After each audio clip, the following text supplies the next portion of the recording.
প্রকারে অস্ত্র ওঠাবো মাধব?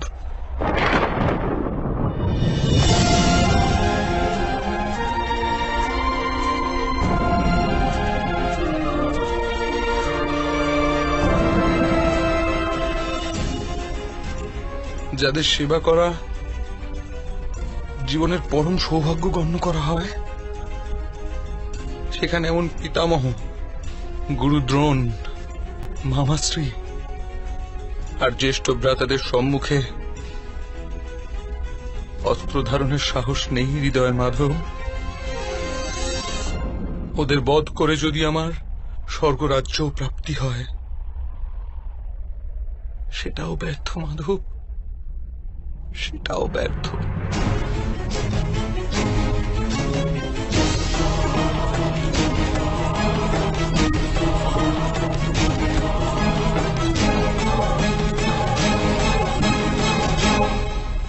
মাধব, মানুষ বাঁচে নিজের ভবিষ্যতের জন্য।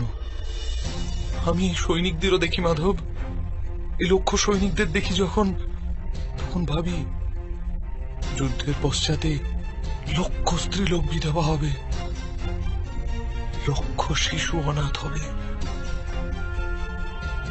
কাল যখন সমাজের নিয়ম ভঙ্গ হবে, তখন পরম্পরা শিক্ষণ দেওয়ার কেউ থাকবে না, বেদের জ্ঞান লুপ্ত হয়ে যাবে মাধব,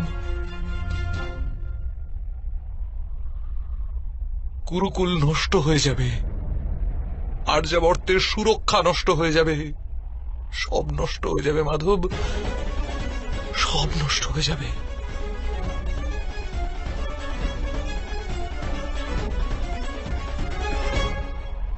বুদ্ধিমান ব্যক্তিদের ন্যায় তর্কে অবতীর্ণ হও,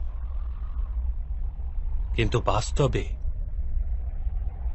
মূর্খতাপূর্ণ কথা বলো পার্থ।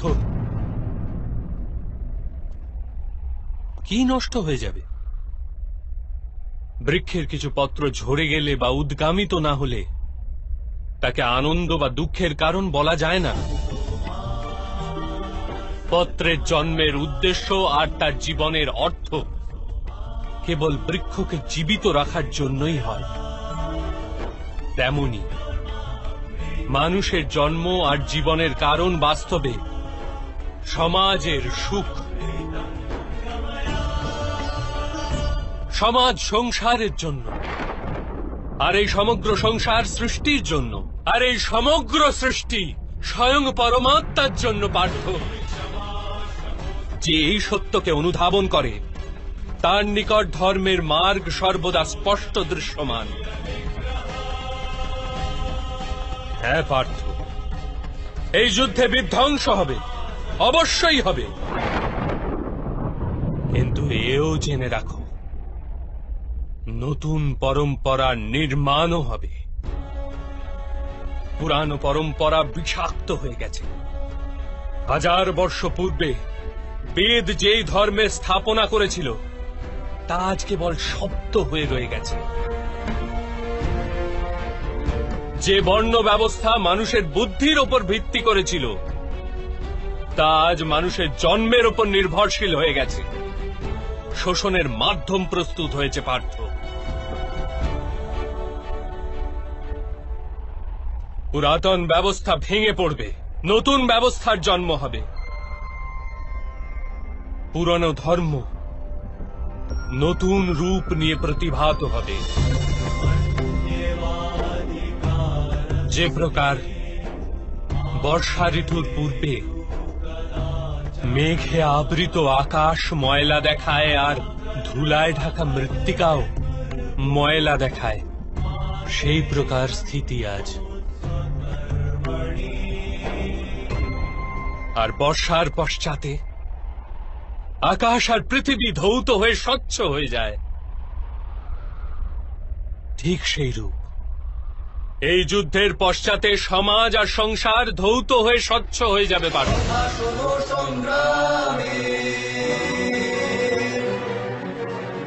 এই যুদ্ধের পশ্চাতে এই সংসার আর সমাজ স্পষ্ট হয়ে যাবে। সে কারণে মোহ ত্যাগ করো পার্থ, সমগ্র সংসারের কল্যাণের চিন্তা করো। অস্ত্র ওঠাও আর যুদ্ধ করো, অস্ত্র ওঠাও আর যুদ্ধ করো, অস্ত্র ওঠাও আর যুদ্ধ করো।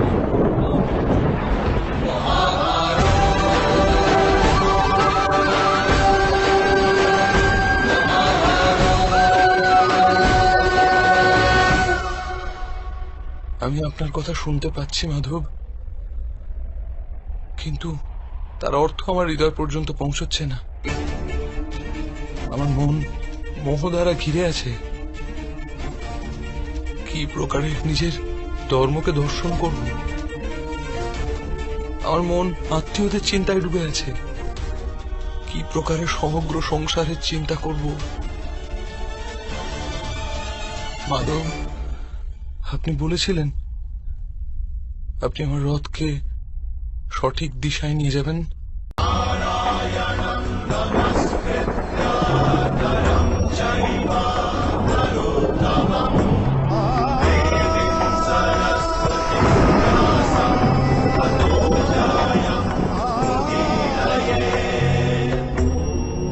কি জানতে পারলে আমি আমার দুর্বলতা ত্যাগ করতে পারবো মাধব?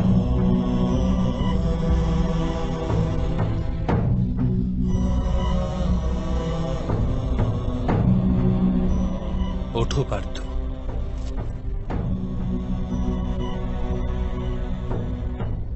শোনো পার্থ, জীবনের রহস্য জানো,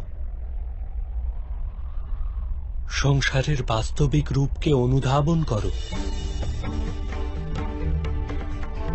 গঙ্গার প্রবাহকে মুষ্টিবদ্ধ করে গ্রহণ করলে কিছুই প্রাপ্ত হয় না, কিন্তু সেই হস্তকে অঞ্জলি করে গঙ্গার প্রবাহে নিমজ্জিত করলে গঙ্গা জল মুখ পর্যন্ত পৌঁছতে পারে।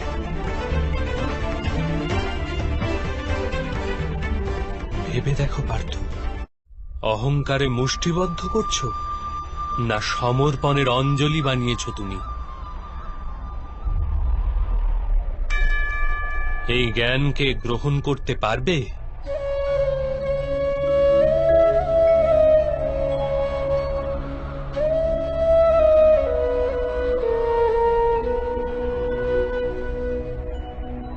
এ সংসার আসলে কি পার্থ? মানব, দানব, পশু, পক্ষী, জন্তু, কীট, মৎস্য, বৃক্ষ, এইসব কিরূপে সৃষ্টি হয়? কোন পদার্থ থেকে এদের জন্ম হয়? কিরূপে চলাচল করে, কিরূপে বাঁচে? মৃত্যু কিরূপে হয় এদের?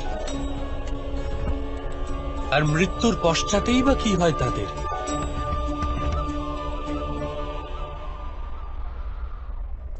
এই রহস্যকে চিন্তা করো পার্থ। মানুষের দেহ মৃত্তিকায় তৈরি হয়েছে মাধব। জল তার মধ্যে রক্ত হয়ে প্রবাহিত হয়, অগ্নি দেহকে তাপমাত্রা দেয়, আর দেহের বাকি অংশে আকাশ প্রকট হয়, অর্থাৎ ধরিত্রী, বায়ু, জল, অগ্নি আর আকাশ, এই পঞ্চ মহাভূতেই শরীরের নির্মাণ হয়। অর্থাৎ মহামহিম গুরুদ্রোণ পৃথিবী, জল, বায়ু, অগ্নি আর আকাশ অপেক্ষা অধিক কিছুই নন। ধর্মজ্ঞানী ও পঞ্চভূতের মিশ্রণ, আর অধর্মী ব্যক্তিও।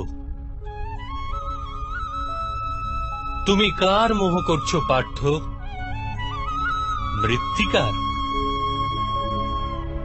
কিন্তু মাধব, এই মৃত্তিকার দেহ দ্বারাই তো মানুষ একে অপরের পরিচয় পায়। সব সম্পর্ক এই মৃত্তিকার দেহ দ্বারাই তো তৈরি হয়। না পার্থ, যদি এটাই সত্য হতো তবে মৃত্যুর পশ্চাতে দেহকে নষ্ট করা হয় কেন? বাস্তবে না মানুষের পরিচয় দেহের সাথে যুক্ত থাকে, আর না তো সম্পর্কের ভিত্তি তার দেহের সাথে থাকে।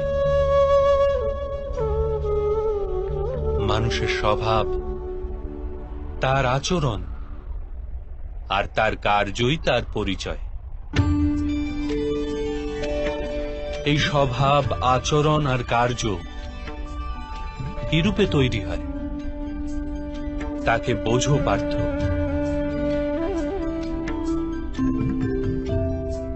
মানুষের জীবন কেবল দৃশ্যমান আর অদৃশ্য পদার্থের মিলন মাত্র পার্থ, কিন্তু তথাপি প্রত্যেক মানুষের স্বভাব তথা কার্য ভিন্ন ভিন্ন প্রতিপন্ন হয়।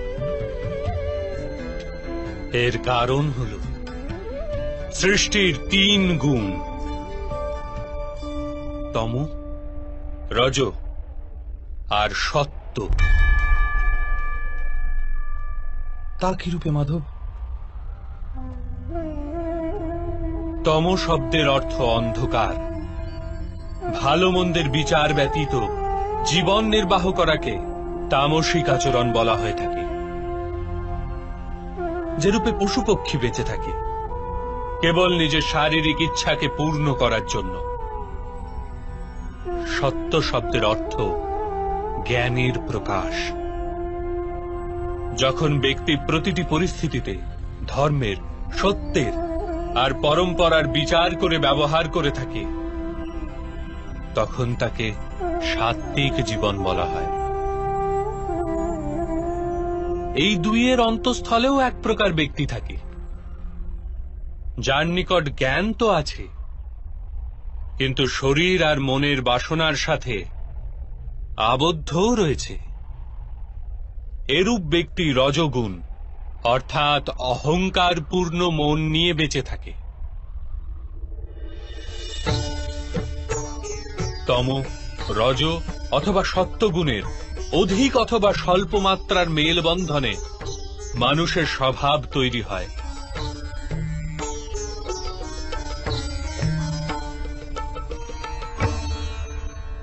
সামনে দেখো পার্থ, এদের সবার মধ্যে তুমি কোন গুণ দেখতে পাচ্ছ?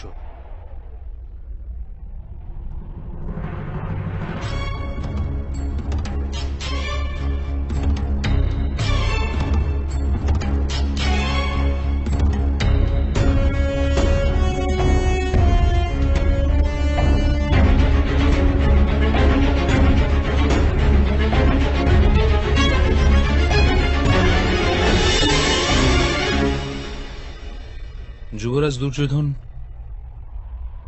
ধর্ম জানেন, কিন্তু নির্বাহ করেন না। তার জীবনের মূল কেন্দ্র অহংকার, অর্থাৎ তার মধ্যে তমগুণ কম, রজগুণ অধিক, আর সত্যগুণ পূর্ণতা পায়নি।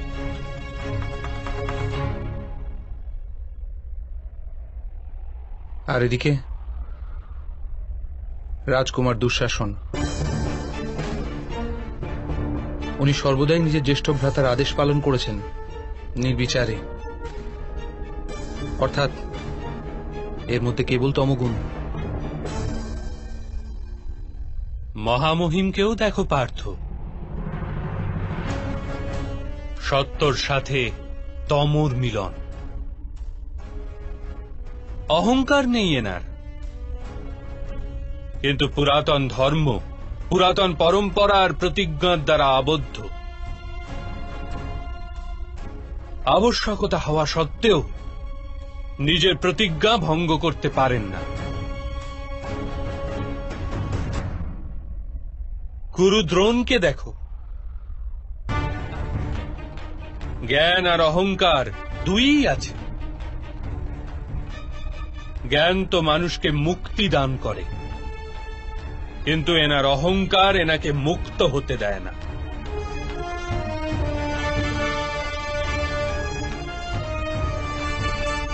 কিন্তু মাধব,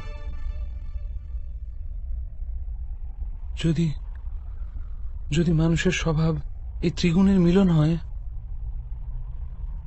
তাহলে মানুষের স্বভাব প্রথম থেকেই নির্ধারিত থাকে। সিংহ হরিণকে ভক্ষণ করবেই, আর হরিণ সিংহ দ্বারা ভীতিগ্রস্ত হবে। তাহলে ধর্মের প্রশংসা কিসের? আর অপরাধের দণ্ডই বা কেন? কি তাৎপর্য এর?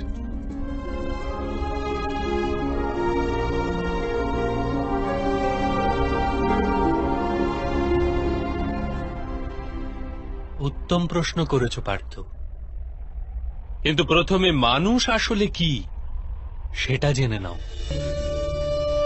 মানুষ কেবল পঞ্চ মহাভূত নয়, পঞ্চ পদার্থও নয়, পঞ্চ জ্ঞানেন্দ্রিয়, পঞ্চ কর্মেন্দ্রিয় তথা 3 গুণ, এরূপ 23টি বস্তুর মিশ্রণও নয়। মানুষের চলাফেরা তথা কার্য করার হেতু শক্তির আবশ্যকতা হয়ে থাকে, আর শক্তিকে চেতনা বলা হয়। তাহলে মাধব, মানুষ কি শুধুই চেতনা? না পার্থ, মানুষের চেতনার সাথে ওই 23টি বস্তুর সংমিশ্রণের নাম প্রকৃতি। 24টি বস্তুতে প্রস্তুত মানুষ নামক যন্ত্রে বসবাস করে পুরুষ, অর্থাৎ পরমাত্মার অংশ। তাকেই আত্মা বলা হয়। যখন প্রকৃতি আর পুরুষের মেল বন্ধন হয়, অর্থাৎ যখন পরমাত্মার অংশ আত্মা হয়ে দেহে বসবাস করে, তখন মানুষ জীবিত হয়।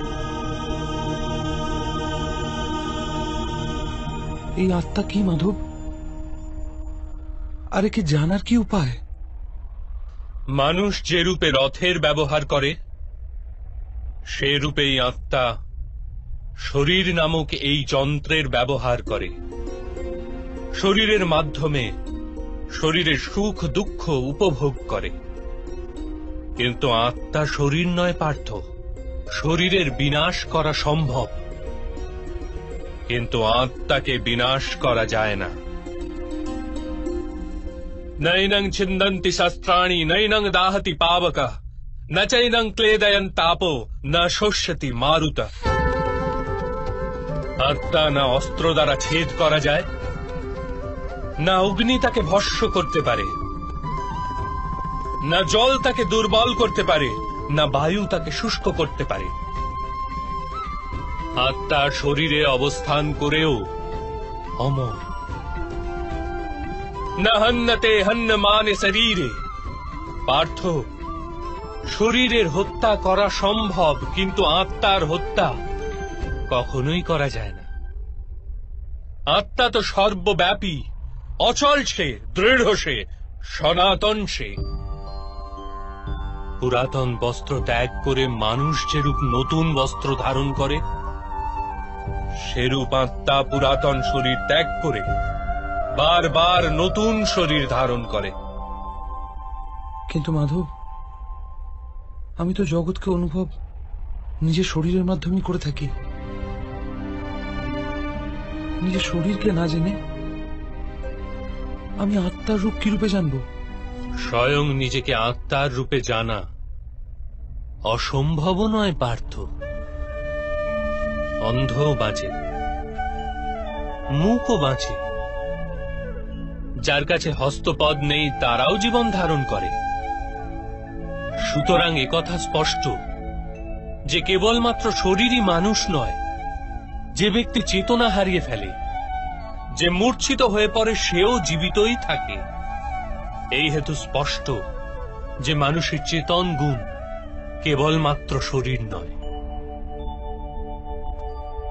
এই প্রকারে যে ব্যক্তি নিজের ভেতর অন্বেষণ করে, আমি ইন্দ্রিয় নই, শরীর নই, অনুভূতি নই, চিন্তা নই, কেবল জ্ঞানও আমি নই, যে এটি ক্রমশ উপলব্ধি করে, সে অন্তিমে স্বয়ং নিজেকে আত্মার রূপে জেনেই যায়। এই আত্মার কার্যকারিতা কি মাধব? যখন পরম ব্রহ্মের বিভাজন হল, পুরুষ তথা প্রকৃতি সৃষ্টি হল, তখন পুরুষ অর্থাৎ পরমাত্মার অংশ আত্মার রূপ ধারণ করে প্রকৃতির প্রত্যেক বস্তুতে বসবাস করলেন। সেই আত্মাকে মোহ তথা অন্ধকার ঘিরে ধরেছিল পার্থ। সেই মোহনিদ্রা থেকে জাগ্রত হয়ে স্বয়ং নিজেকে পরমাত্মার অংশ হিসেবে জানাই আত্মার কর্তব্য, উদ্দেশ্য এবং জীবন কার্য। কিন্তু মাধব, যদি প্রত্যেক আত্মা পরমাত্মার অংশ হয়, তাহলে কি উন্নতি আর অধোগতি স্বয়ং পরমাত্মা করেন? যে প্রকার আবর্জনায় পতিত রত্ন চকচক করে না, সেই রূপেই প্রকৃতির 24টি পদার্থে ঘেরা আত্মারও বিস্মরণ ঘটে যে সে পরমাত্মারই অংশবিশেষ। অধিকতর আত্মা নিজের দেহকেই সবকিছু বলে গণ্য করে, স্বয়ং দেহ থেকে যে ভিন্ন সেটা জানতেই পারে না। শরীরের যে দুঃখ, সুখ, স্বাদ, গন্ধ আদির অনুভব হয় তাকেই নিজের অনুভব মেনে নেয়, আর পরিবর্তনের প্রয়াসই করে না।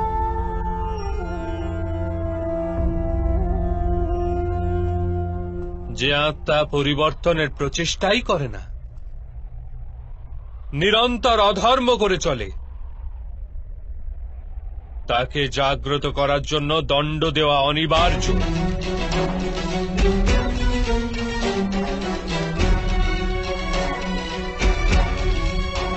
তুমিও এটা জেনে নাও পার্থ, যে তুমি কোনো শরীর নও, কেবলমাত্র এক আত্মা। এই রণভূমিতে পরিলক্ষিত প্রত্যেক যোদ্ধা তা নয় যা তুমি ওদের গণ্য করছো। কিছু সময়ের জন্য এরা শরীরে বাস করেছে মাত্র, এদের শরীরের মৃত্যু হবে, কিন্তু এরা সবাই অমর। সে পুনরায় নতুন শরীর ধারণ করবে। যতক্ষণ স্বয়ং নিজেকে শুদ্ধাত্মা রূপে না জানবে, যতক্ষণ অধর্মকে ত্যাগ করে ধর্মে দৃঢ় না হবে, ততক্ষণ এরা জন্মাতে এবং মরতেই থাকবে। এটি ব্রহ্মবিদ্যার প্রথম পাঠ পার্থ। যে জন্মেছে সে অবশ্যই মরবে, আর যে মারা যায় সে অবশ্যই পুনরায় জন্ম নেবে। এই মহাজ্ঞানকে সাংখ্য যোগ বলা হয়।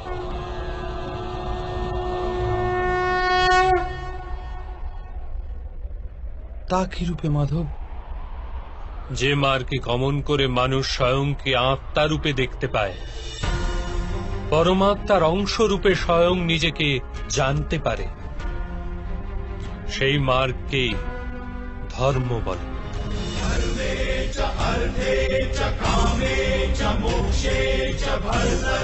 যখন মানুষ স্বয়ং নিজেকে পরমাত্মার অংশ বিশেষ হিসেবে জেনে ফেলে, তখন সে অনুভব করতে পারে যে সৃষ্টি পরমাত্মা,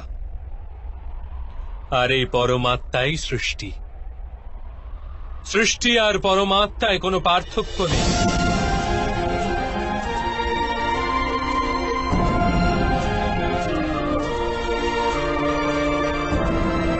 যে মানুষ এটি জানতে পারে, সে অন্য মানুষ ও প্রাণীদের প্রতি নির্দয় বা কঠোর হয় না। সে এটি জানে যে জিহ্বা কাটলে পীড়া কেবল জিহ্বার হয় না, তার অনুভূতি সমগ্র শরীরের হয়। ঠিক সেরূপেই একজন মানুষের পীড়া হলে সমগ্র সংসার সেই পীড়া অনুভব করে। যতক্ষণ পর্যন্ত সংসারের একজন মানুষও পীড়িত, ততক্ষণ বাস্তবে কারো সুখী সম্পূর্ণ হতে পারে না। এটি জানার পশ্চাতে মানুষের মন করুণায় ভরে যায়, তাকে ধর্ম বলে। যখন কেউ তমগুণ দ্বারা আবিষ্ট থাকে, তখন সে অপরের প্রতি কঠোর, নির্দয় ও স্বার্থপর হয়ে ওঠে। নিজের নিশ্চিত সুখের জন্য অপরকে দুঃখ প্রদান করে।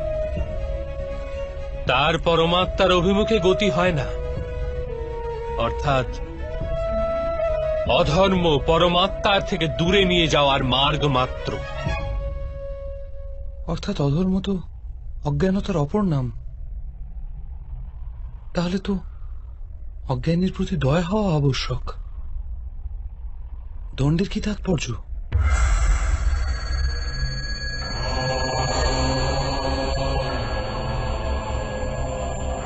অজ্ঞানী যখন জ্ঞানের মূল্য জানার জন্য প্রস্তুত হয় না, জ্ঞানের উপর দৃষ্টিদানেও প্রস্তুত হয় না,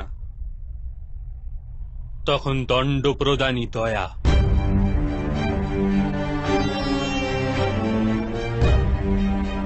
তার প্রতি এবং অপর পক্ষের প্রতিও।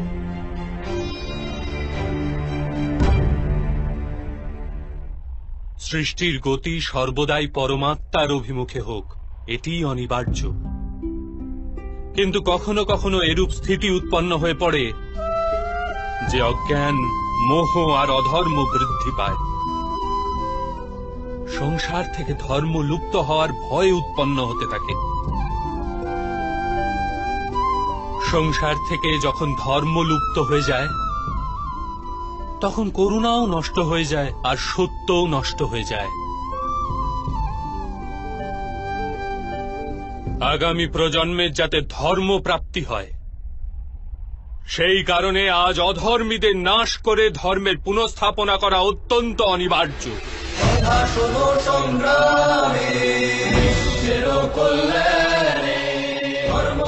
আজও এইরূপ স্থিতি উপস্থিত পার্থ, আর ধর্ম স্থাপনার কর্তব্য তোমারই। এই কারণে দুর্বলতা ত্যাগ করো আর এই যুদ্ধের জন্য প্রস্তুত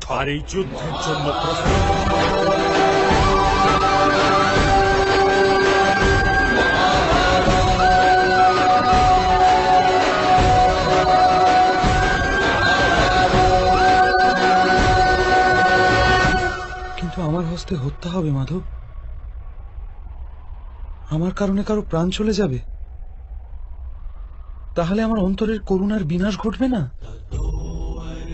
আর যদি ধর্মের মূল ভিত্তি করুণা হয়, তাহলে আমার আত্মা অধর্মী হয়ে যাবে না?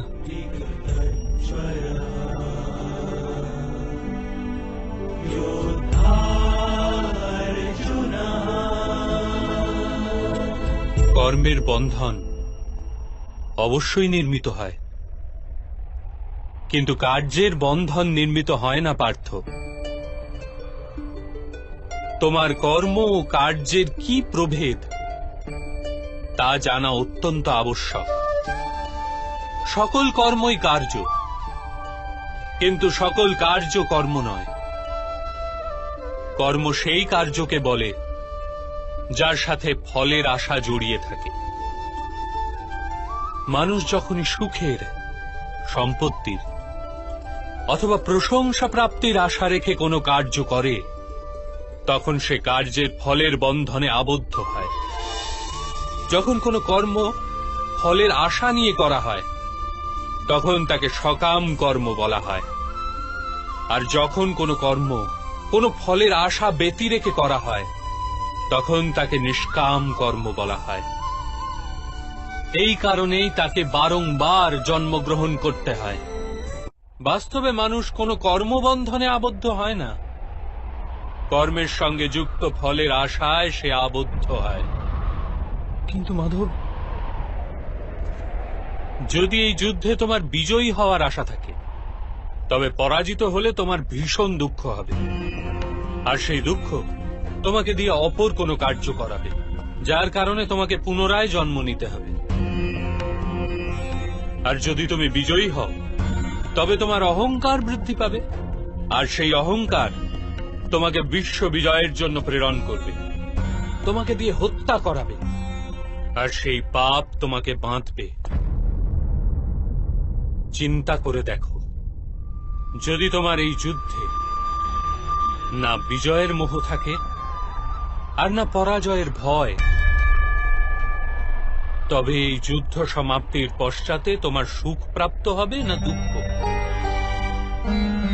না সুখ মাধব, আর না তো দুঃখ।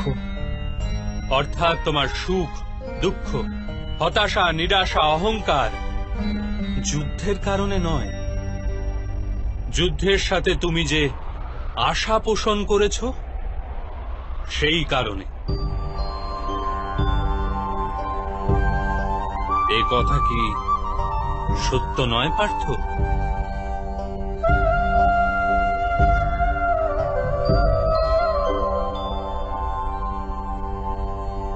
সুখ দুঃখে সमे কৃত্বা লাভা লাভৌ জয়া জয়ৌ তত যুদ্ধায় যুজ্যস্ব নৈবং পাপ মবাপ্সসি। অর্থাৎ সুখ দুঃখকে সমান গণ্য করে, লাভ হানি জয় পরাজয়ের বিচার না করে যদি তুমি যুদ্ধ করো কৌন্তেয়, তাহলে তুমি পাপের ভাগীদার হবে না। একেই কর্মযোগ বলে। যে সাংখ্য জ্ঞান প্রাপ্ত করে নেয় সে এটি জানতে পারে যে সে শরীর নয়, কেবল এক আত্মা মাত্র। শরীরের ভোগ আর অনুভব কেবল মৃত্যু পর্যন্ত, অর্থাৎ বাস্তবিক নয়, কেবল মায়া মাত্র। তার নিকট কর্মযোগী হওয়া সরল হয়ে যায়।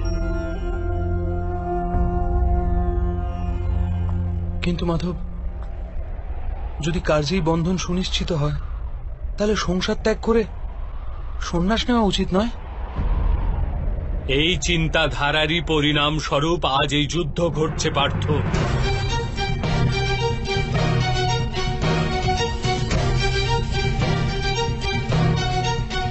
ভেবে দেখো, যখন সত্যগুণ বিশিষ্ট ধর্মজ্ঞানী ব্যক্তি কর্মকে ত্যাগ করে, তখন অধর্মের অধিকারী ব্যক্তি সংসার চালায়।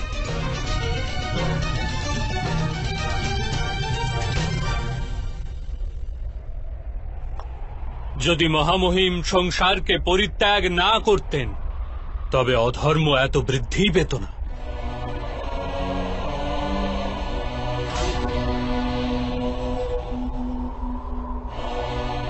আর তোমার পিতা যদি সন্ন্যাস গ্রহণ না করতেন, তবে আজ ভ্রাতা যুধিষ্ঠির সুখে রাজকার্য করতেন।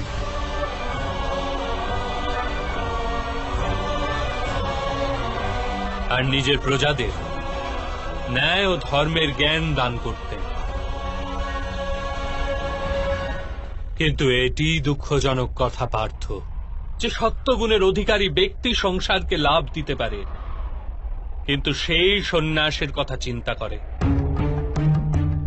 যেরূপে জল তো বাষ্প হয়ে উড়ে যায়, আর আবর্জনা আবর্জনা সেখানেই পড়ে থাকে, ঠিক সেই রূপ সত্যগুণী সৎ ব্যক্তি তো সংসারকে ত্যাগ করে দেন, আর তমগুণযুক্ত অধর্মী লোক সংসারের সকল কার্য করতে থাকে। এই কারণেই সংসারে পাপ আর অধর্ম বৃদ্ধি পায়।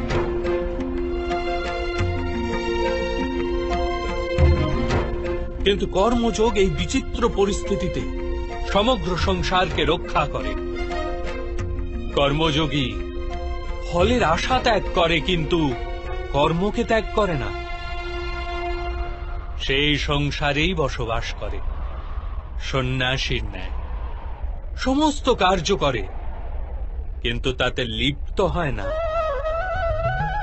কর্মযোগী নিজের সন্তানের থেকে, স্বজনের থেকে, নিজের প্রজার থেকে কোনো আকাঙ্ক্ষা অথবা আশা রাখে না। স্বয়ং তার সন্ন্যাসের লাভ হয়, কিন্তু সমাজকে সংসারের ন্যায় লাভ প্রদান করে। মানুষ নিজের সন্তানের সুখের জন্য শ্রম করে মাধব, নিজের সন্তানের নিকট সুখের আশা করবে না। মানুষ নিজের সন্তানের জন্য যাই করে থাকে, তা কি ব্যবসা নাকি প্রেম পার্থ? প্রেম মাধব।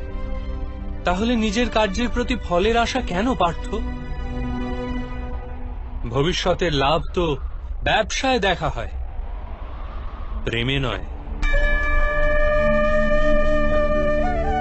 যে মানুষ নিজের সন্তানের চরিত্র নির্মাণ উচিত রূপে করে, সন্তানদের প্রেম ও ধর্মের সংস্কার দিয়ে থাকে, তার সন্তানেরাও তাকে প্রেম ও সুরক্ষা অবশ্যই দেয়। সন্তানদের কর্ম, স্বজনদের ব্যবহার তাদের কর্ম পার্থ।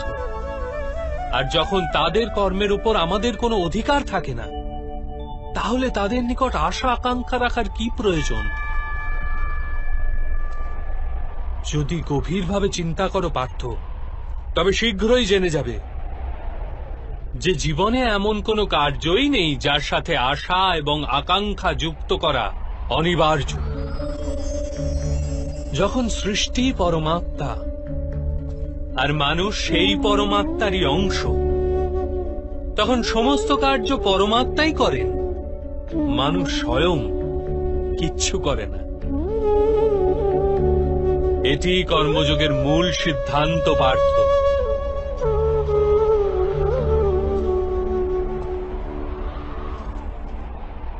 তোমাকেও কর্মযোগী হয়ে এই যুদ্ধে অংশগ্রহণ করতে হবে পার্থ।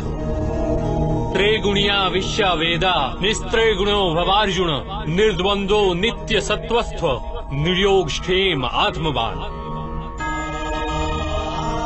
তিনটি গুণ পরিত্যাগ করে নির্গুণ হয়ে যাও পার্থ। এই দ্বন্দ্ব থেকে মুক্ত হয়ে যাও। সর্বদা সত্য অর্থাৎ পরমাত্মায় বুদ্ধি প্রয়োগ করে কর্তব্য নির্বাহ করতে থাকো। কিছু প্রাপ্তি লাভের আশা আর কিছু প্রাপ্ত বস্তুকে সংরক্ষণ করার চিন্তা পরিত্যাগ করো পার্থ, আর নিজের আত্মাকে স্বতন্ত্র করো।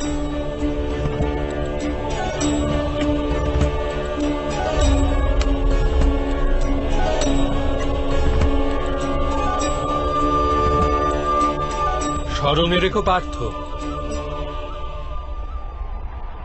कर्मण्येवाधिकारास्ते मा फलेषु कदाचन मा कर्म फल हेतुर्भु मा ते संगौस्थ कर्मणि।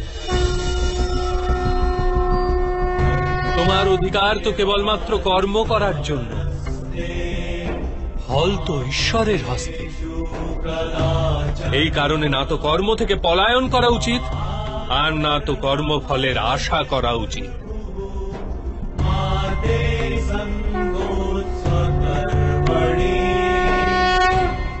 তাহলে ফলের আশা ত্যাগ করবে, কিন্তু কর্ম পরিত্যাগ করবে না। এরূপ কর্মযোগীকে কি রূপে চেনা যায় মাধব? विषया विनिवर्तन्ते निराहारस्य देहिन रसवर्जं रसयापस्य परं दृष्ट्वा निवर्तते। শোনো পার্থ, যে স্বাদ থেকে মুক্তি পাওয়ার জন্য আহারকেই ত্যাগ করে, বাস্তবে তার মন থেকে স্বাদের লালসা কখনোই যায় না। তার দু প্রকারের হানি হয়। প্রথমত, সে দুর্বল হয়ে পড়ে, যার কারণে পরমাত্মাকে প্রাপ্ত করার জন্য যে প্রচেষ্টা অনিবার্য তা সে করতে সক্ষম হয় না।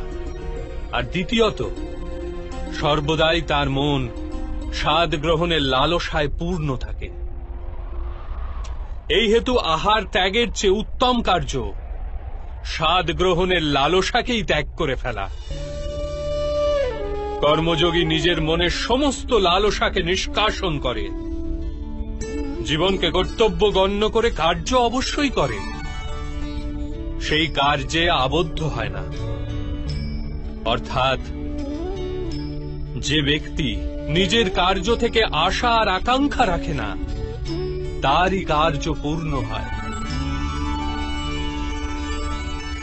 একবার বিফল হয়েও যার মন টলে না, একবার সফল হয়েও যে ব্যক্তি নিজেকে সর্বশ্রেষ্ঠ গণ্য করে না, এইরূপ ব্যক্তিকেই কর্মযোগী বলা হয়। আর এইরূপ ব্যক্তি জীবনে বারংবার সফল হয়।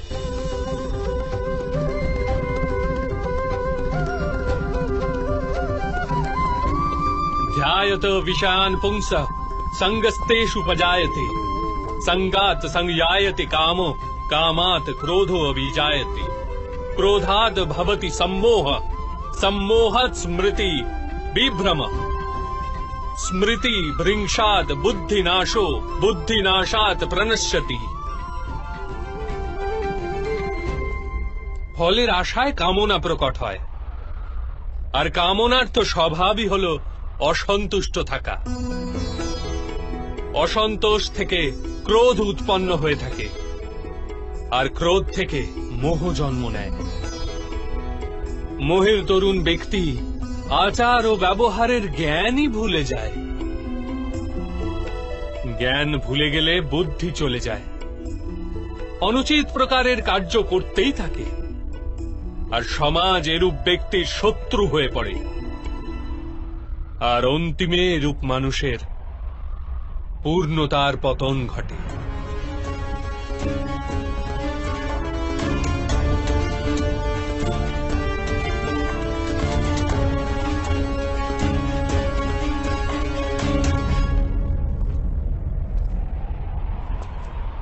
যেরূপ ভ্রাতা দুর্যোধন, তার সেনাপতি মহামহিমী তার শত্রু, আর উনি তোমাকে বিজয়ের আশীর্বাদ দিয়েছেন।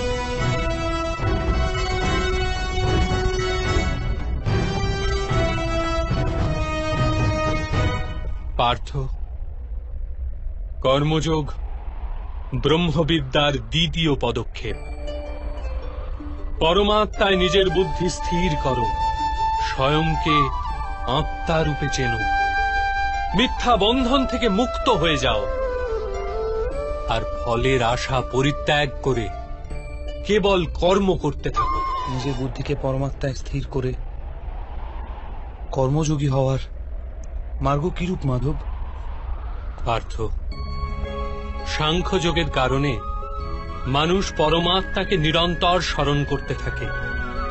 পরমাত্মাকে স্মরণ করার ফলে মানুষের হৃদয়ে সমর্পণের ভাব উৎপন্ন হয়, আর সেই ভাবকে ভক্তি বলা হয়। ভক্তি থেকে মানুষের সত্য অসত্য জ্ঞান প্রাপ্ত হয়ে থাকে।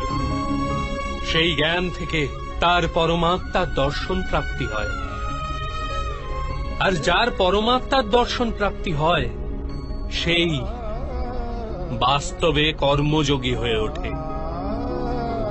আর জন্মের শৃঙ্খল থেকে মুক্ত হয়ে মোক্ষ লাভ করে। সকল আত্মারই অন্তিম লক্ষ্য সেটি, আর ধর্মের অন্তিম পদক্ষেপও সেটি। কিন্তু আমি পরমাত্মাকে দর্শন ব্যতীত সমর্পণ কি প্রকারে করতে পারবো মাধব? পরমাত্মার দর্শন করার হেতু নিজের চক্ষুর ওপর বাঁধা লালসা, অহংকার, ক্রোধ আর পূর্বাগ্রহের আবরণকে সরিয়ে ফেলতে হয়। অন্ধকার গৃহে উপবিষ্ট মানুষ যদি বলে সে সূর্যের দর্শন করবে, তবে তাকে কি বলবে? এ কথাই তো বলবে, কক্ষ থেকে বাইরে এসো আর মুক্ত আকাশের নিচে দাঁড়াও, সূর্য তো সর্বদাই উপস্থিত আছে। ঠিক সেই রকম পার্থ, এই সৃষ্টি পরমাত্মা, পরমাত্মাই সবকিছু। পরমাত্মা ব্যতীত কিছুই নেই। যে নিজের আত্মাকে দর্শন করে ফেলে সেই পরমাত্মাকে দর্শন করতে পারে। যেরূপ লবণের একটি কণার স্বাদ সমগ্র সাগরের স্বাদ থেকে ভিন্ন হয় না, ঠিক সেরূপ নিজের আত্মদর্শন পরমাত্মা দর্শনের থেকে ভিন্ন হয় না।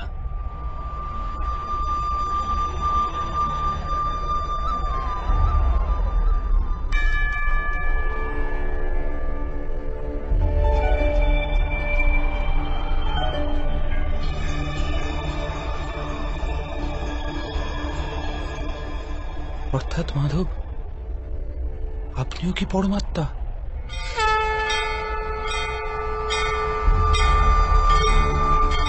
হ্যাঁ পার্থ, আমি পরমাত্মা। যেরূপ তুমিও পরমাত্মা, কেবল তুমি এখনো জাগ্রত হওনি, আর আমি এটি জেনে ফেলেছি। ধর্মস্য তদাত্মানং সৃজাম্যহম। তাহলে মাধব, আপনার প্রতি সমর্পণ ঈশ্বরের প্রতি সমর্পণ কেন হয় না? অবশ্যই আমার প্রতি সমর্পণই পরমাত্মার প্রতি সমর্পণ। সর্বধর্মান পরিত্যাজ্য মামেক শরণং ব্রজ। সমগ্র জগতে ত্যাগ করে আমার শরণাগত হও পার্থ।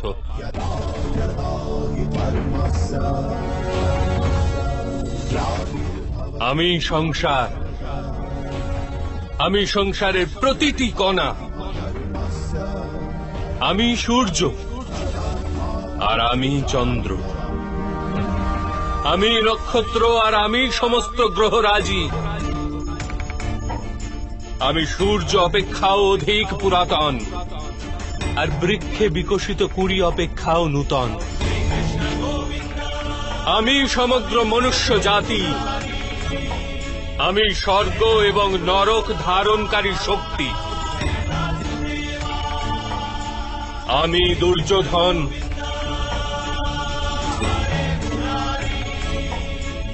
আর আমি অর্জুন। সেটা কি রূপে সম্ভব মাধব? আপনার জন্ম তো অনেকে তাদের জীবদ্দশায় দেখেছে। আপনার মাতাও এখনো জীবিত, যার গর্ভ থেকে আপনি জন্মেছেন। আপনি চিরন্তন আর অবিনশ্বর কি রূপে হতে পারেন? তুমি কেবল শরীর দেখছ,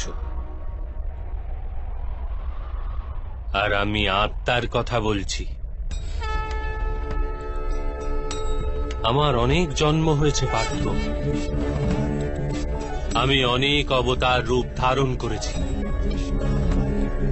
অনেক প্রকার শরীর ধারণ করেছি আমি, আর এই মৃত্তিকায় মিশে গেছে।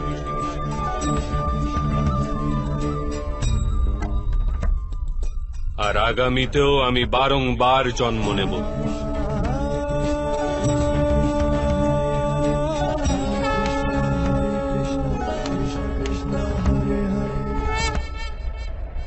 यदा यदा हि धर्मस्य ग्लानिर्भवति भारत अभ्युत्थानमधर्मस्य तदात्मानं सृजाम्यहम्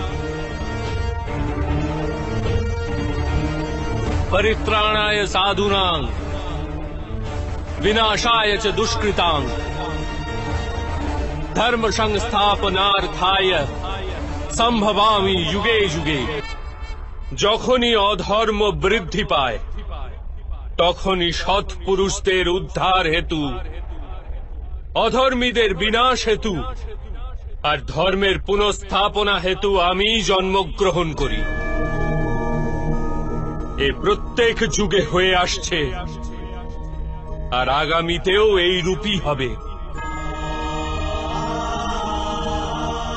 আমি অবিনশ্বর পরমাত্মা, আমি মৎস্য অবতার, আর আমি বামন অবতার। আমি পরশুরাম, আর আমি রামচন্দ্র ছিলাম।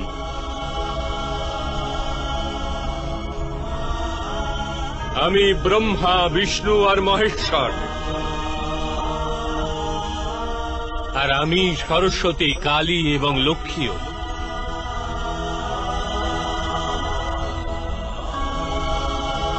আমি না পুরুষ, না স্ত্রী, আর না নপুংসক। আমি না শরীর, না শরীরের অংশ।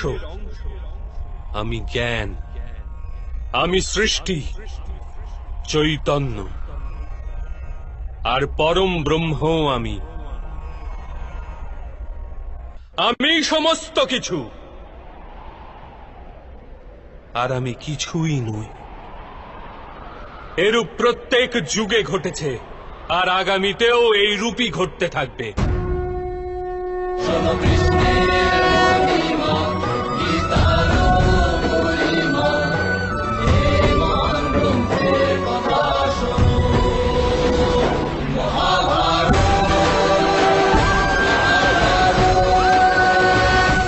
যখন তুমি আত্মজ্ঞান প্রাপ্ত করবে পার্থ, স্বয়ংকে আমার সাথে যুক্ত করতে পারবে। তখন তুমিও আমারই মতো স্বয়ংকে পরমাত্মা রূপে দেখতে পাবে। কিন্তু সেই পদ প্রাপ্তি করার হেতু আমার প্রতি সম্পূর্ণ সমর্পণ অনিবার্য। সমর্পণ কি মাধব? সমর্পণ মনের এরূপ স্থিতির নাম, যখন মানুষ নিজের সমস্ত সংকল্প ত্যাগ করে দেয়,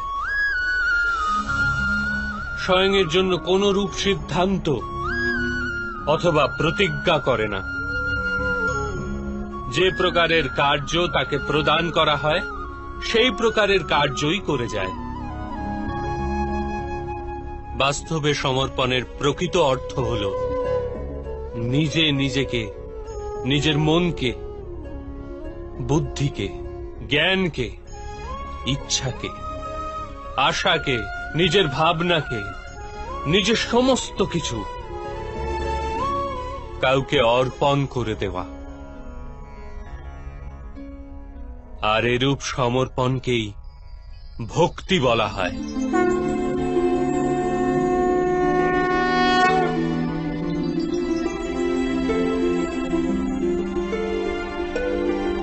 পত্নীর সমর্পণ পতির ওপর থাকে,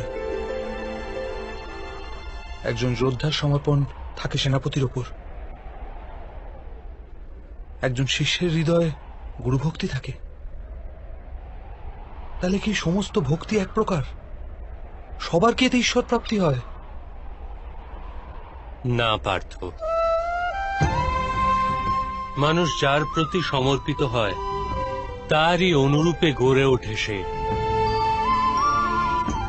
তার মনে কোনো সন্দেহ বা কোনো প্রশ্ন জন্ম নেয় না। কোন দুরাচারের প্রতি সমর্পণ সেই মানুষের কার্যকে দূষিত করে তোলে।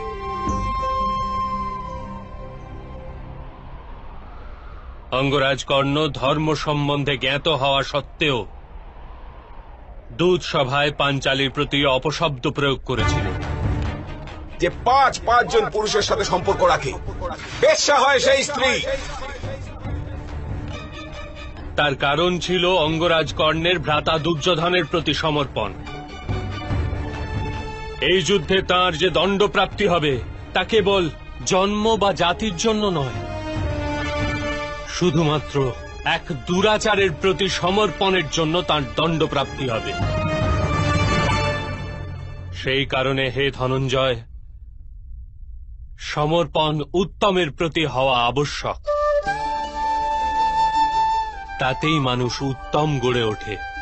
লৌহ মাল্য দ্বারা অপরাধীকে বাঁধা হয়, পিতলের মাল্য দ্বারা মন্দিরের প্রদীপকে বাঁধা হয়ে থাকে, কিন্তু স্বর্ণ মাল্যকে আভূষণ রূপে গলায় ধারণ করা হয়। পতিভক্তি, স্বামী ভক্তি, মিত্র ভক্তি, এরূপ অনেক প্রকার ভক্তি হয়ে থাকে পার্থ, কিন্তু সর্বাপেক্ষা শ্রেষ্ঠ ভক্তি তো পরমাত্মার প্রতি ভক্তিই হয়।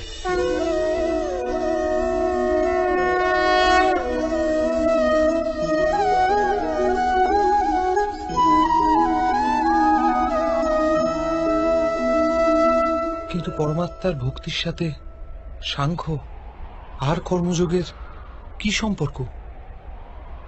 সাংখ্যযোগের কারণে মানুষ স্বয়ংকে আত্মার রূপে জানতে পারে। কর্মযোগের দ্বারা সে জীবনের বন্ধন থেকে মুক্ত হয়ে যায়। আর ভক্তির কারণে মানুষের পরমাত্মার বাস্তবিক রূপের জ্ঞান লাভ হয়। পরমাত্মার জ্ঞান দ্বারা মানুষ জন্ম মৃত্যু চক্র থেকে মুক্ত হয়ে সচ্চিদানন্দ স্বরূপকে প্রাপ্ত করে। পরমাত্মায় বিলীন হয়ে স্বয়ং পরমাত্মা হয়ে যায়। যেরূপ জলের ক্ষুদ্র এক বিন্দু যখন সাগরে মেশে তখন স্বয়ং সাগর হয়ে যায়। অর্থাৎ এই শরীরের কোনো মাহাত্ম্যই নেই মাধব? অবশ্যই মাহাত্ম্য আছে পার্থ।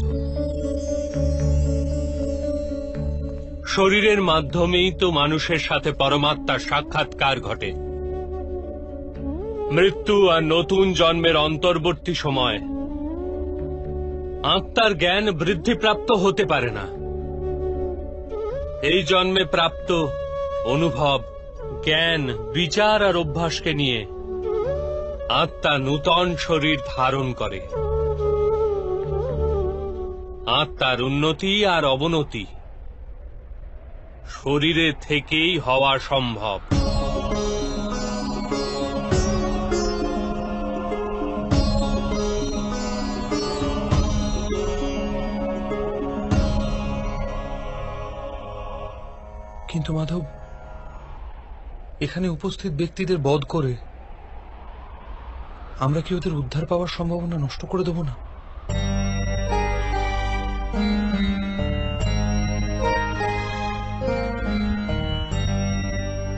তোমার শত্রুগণ ধর্মের মর্যাদা অতিক্রম করেছে পার্থ। অধর্মই তাদের স্বভাবে পরিণত হয়েছে। তাদের উদ্ধার এখন অসম্ভব।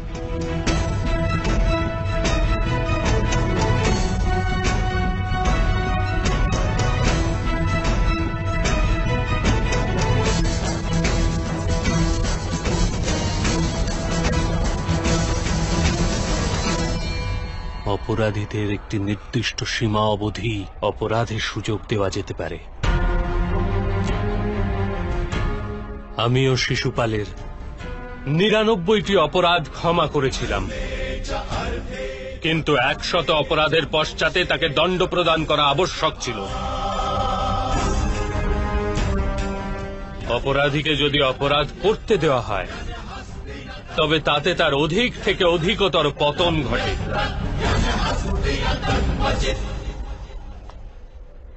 তাকে অধর্ম থেকে প্রতিহত করাই করুণা ধনঞ্জয়। এই আত্মারা মরবে না, অধর্মপূর্ণ দূষিত শরীর ত্যাগ করে নূতন শরীর ধারণ করবে, আর সেই শরীরেই তাদের প্রগতির সম্ভাবনা অধিকতর হবে। এ কথা চিন্তা করে যদি তুমি যুদ্ধ করো তবে তা উচিত কার্য। মানুষের শরীর তার সম্পত্তিও আর মর্যাদাও। ধর্মের মার্গে যাত্রাকারী মানুষ নিজের শরীরকে শুদ্ধ করে থাকে, আর তারই মাধ্যমে আত্মার সাথে সাক্ষাৎকার ঘটে। একেই ক্ষেত্র ক্ষেত্রজ্ঞ সম্বন্ধ বলা হয়ে থাকে। আমি এর তাৎপর্য বুঝতে পারলাম না মাধব। যখন মানুষ একথা জেনে ফেলে যে তার শরীর একটি ভূমিখণ্ড মাত্র, অর্থাৎ এটি ক্ষেত্র, আর সে সেই শরীরে বসবাসকারী, শরীরকে উপলব্ধিকারী, অর্থাৎ সে ক্ষেত্রজ্ঞ, তখন সে শরীরের মাধ্যমে নিজের উন্নতির স্বাদ পেয়ে থাকে। আত্মা শরীরে থেকে ৩টি গুণের ভারসাম্য রক্ষা করে। তমগুণকে হ্রাস করে সত্যগুণকে বৃদ্ধির উপায় করে, আর ঈশ্বরের প্রতি ভক্তি রেখে পরমাত্মার সাথে এক হয়ে যায়। ভক্তি কি রূপে করা হয় মাধব? তবে কি সমর্পণই ভক্তি নয়?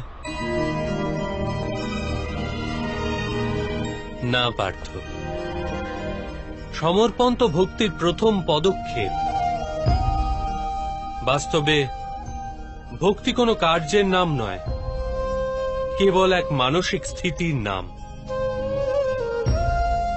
আবশ্যিকতা আছে যে মানুষ জপ তপ, যাগ যজ্ঞ, সংযম, নিয়ম, যোগ আর শ্রদ্ধার মাধ্যমে নিজের অন্তরকে শুদ্ধ করে এবং পরমাত্মার প্রতি সমর্পিত থাকে। মানুষ নিজের সমস্ত কার্য, সমগ্র কার্যের ফল, নিজের জীবনের প্রত্যেকটি শ্বাস পরমাত্মাকে সমর্পণ করতে থাকে।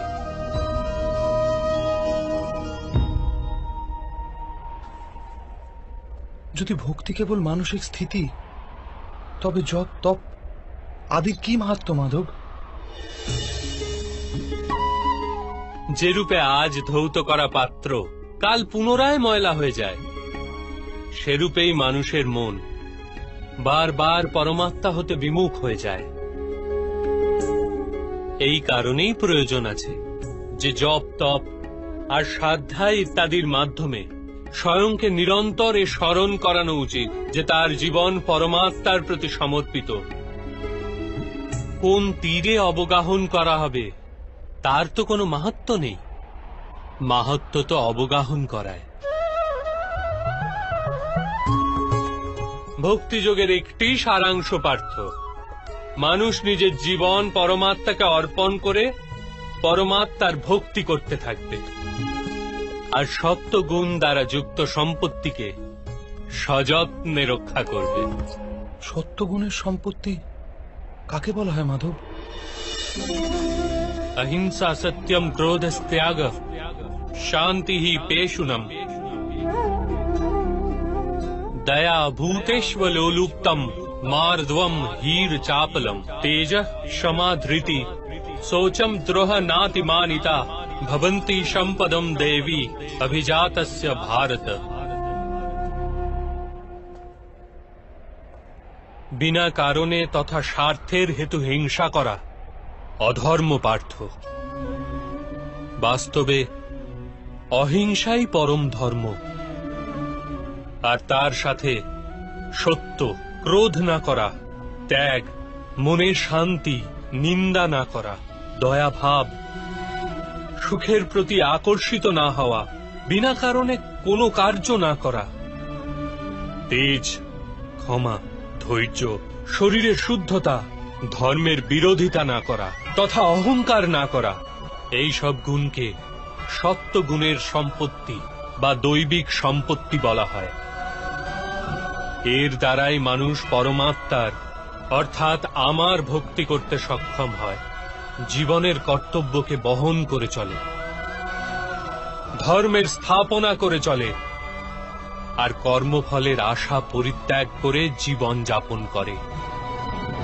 তাকে আমি নিঃসন্দেহে এই জন্মেই সন্তোষ প্রদান করি, আর মৃত্যুর পশ্চাতে নিজেরই হৃদয়ে স্থান দিয়ে থাকি। আপনার রূপ কি রূপ মাধব? সাংখ্যযোগের মাধ্যমে আমি জানতে পেরেছি আমি এক আত্মা, অমর আমি, আর এই নশ্বর শরীরে কেবল কিছু সময়ের জন্য বসবাস করছি। কর্মযোগের মাধ্যমে আমি জানতে পেরেছি যে কোনো ফলের আশা করে না, কেবল কর্ম করে, তার জীবনে শান্তি ও সফলতা প্রাপ্তি হয়। ভক্তিযোগের মাধ্যমে আমি আপনার প্রতি সমর্পণের মাহাত্ম্য জেনেছি।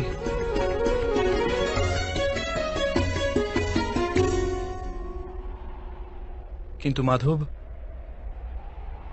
আপনিই বলেছিলেন এখানে প্রতিটি স্থানে মানুষ নয়, কেবল পরমাত্মা আছে।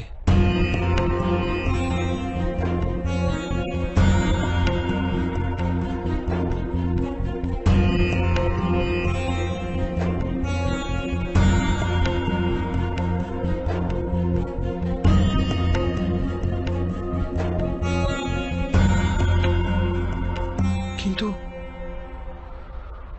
এখনো আমি এখানে মানুষ দর্শন করছি, কেবল মানুষ মাধব।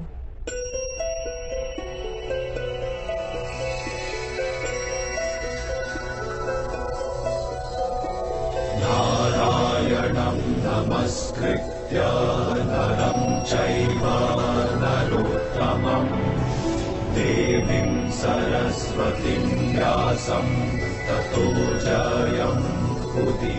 আমি আপনার বাস্তব রূপ দর্শন করতে চাইছি মাধব। আপনার শক্তি, আপনার জ্ঞান, তেজ, ঐশ্বর্যময় পরমাত্মা স্বরূপকে প্রত্যক্ষ দর্শন করতে চাইছি মাধব। আমাকে আপনি অবিনাশী স্বরূপের দর্শন দিন মাধব। আমার সমস্ত সন্দেহের অবসান ঘটান।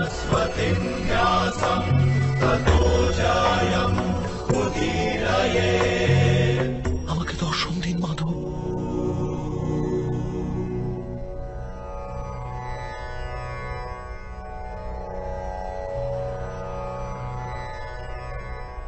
দেখো পার্থ,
সাংখ্য যোগ থেকে কর্মযোগ, কর্মযোগ থেকে ভক্তি যোগ, আর ভক্তি যোগ থেকে জ্ঞান যোগ প্রাপ্তি হয়ে থাকে। আমার বিশ্বরূপ দর্শন করাই বাস্তবিক জ্ঞানার্জন অর্জুন।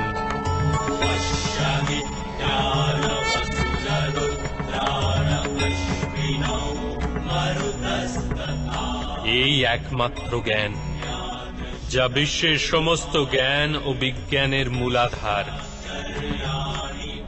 এই জ্ঞানই মুক্তি প্রদান করে। দেবতাদেরও যে দর্শন সহজভাবে প্রাপ্ত হয় না, এরূপ বাস্তবিক রূপ আমি তোমাকে দর্শন করাচ্ছি অর্জুন।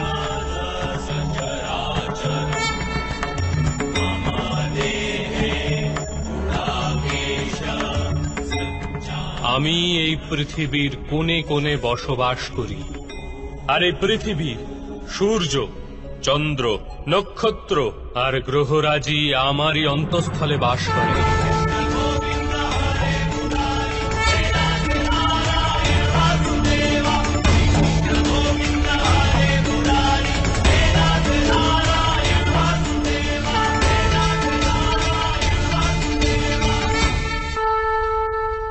আমি সত্য, আমি সম্পূর্ণ, আমি জীব, আর আমি শিব।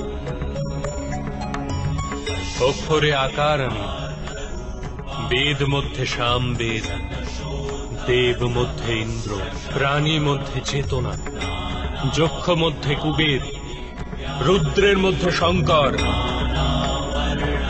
বসুদের মাঝে অগ্নি, পর্বতের মধ্যে সুমেরু, আর ঋষিদের মধ্যে ভৃগু। ধ্বনির মধ্যে ওঙ্কার আমি, যজ্ঞ মধ্যে জপ, আর বৃক্ষের মধ্যে পবিত্র পিপুল বৃক্ষ। বুদ্ধিতে স্মৃতি, মেধা, ধৃতি আর ক্ষমা আমি। আমি কীর্তি, গন্ধর্ব মধ্যে চিত্ররথ আমি, দেবর্ষি মধ্যে নারদ, আর মুনিদের মধ্যে কপিল। অশ্বদের মধ্যে উচ্চৈশ্রবা, হস্তি মধ্যে ঐরাবত, আর পশুদের মধ্যে সিংহ, পক্ষীদের মধ্যে গরুড়, মানুষের মধ্যে রাজা, আর অস্ত্রের মধ্যে বজ্র আমি। গাভীদের মধ্যে কামধেনু, সর্প মধ্যে বাসুকি, শেষ নাগ আমি, যমরাজ আমি, বরুণ দেব আমি, আর বায়ুও আমি। ভগবান রাম আমি, পবিত্র গঙ্গা আমি, সৃষ্টি মধ্যে আদি মধ্য তথা অন্ত আমি। ব্রহ্মবিদ্যা আমি, মহাকাল আমি, আর ব্রহ্মাও। প্রভা, বিজয়, সত্য আমি, নিশ্চয় আমি। দণ্ড, শক্তি, নীতি, মৌনতা তথা তত্ত্বজ্ঞানও আমি।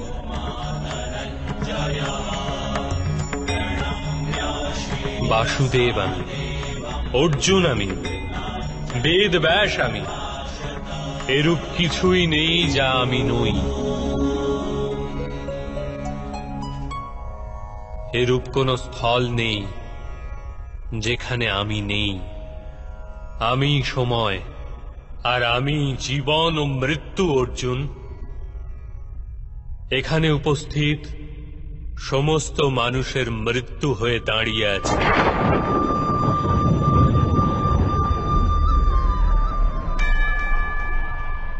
তুমি যদি অস্ত্র নাও ধারণ করো, তথাপি আমি এদের সবাইকে বধ করব।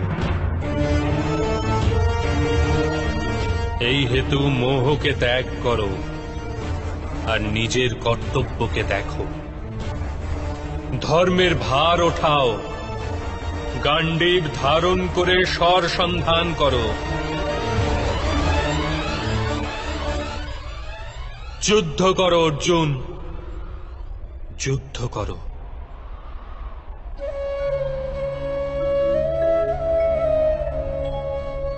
হে মাধব, হে মধুসূদন,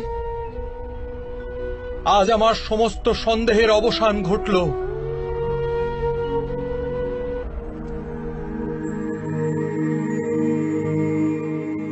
ব্যর্থ চিন্তা হে জীবনে, ব্যর্থ যে মৃত্যু ভয়, আত্মাকে না স্পর্শ করে অস্ত্র অগ্নি জরা সময়।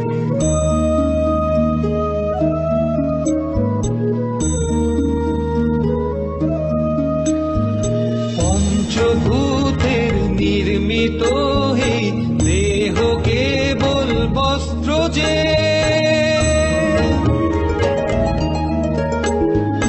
পঞ্চভূতের নির্মিত হে দেহ কেবল বস্ত্র যে, আত্মারি সঠিক ঠিকানা বাস্তবে অন্যত্র যে।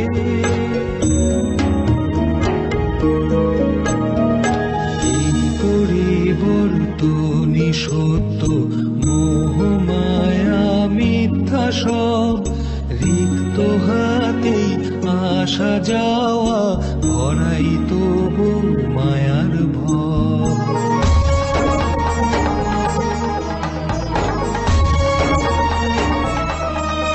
সৃষ্টিতে ঈশ্বরের বিকাশ, তারে বাধার বৃথা জল্পনা।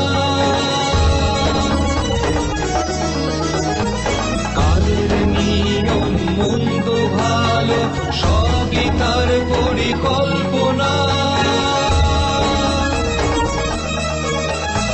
সকল শঙ্কা হোক দুরস্ত, কর্মে মতি হোক অটল। শ্রীচরণে হৃদয় সৌখী, ধর্ম হোক মোর মনোবল। ব্যর্থ চিন্তা হে জীবনের,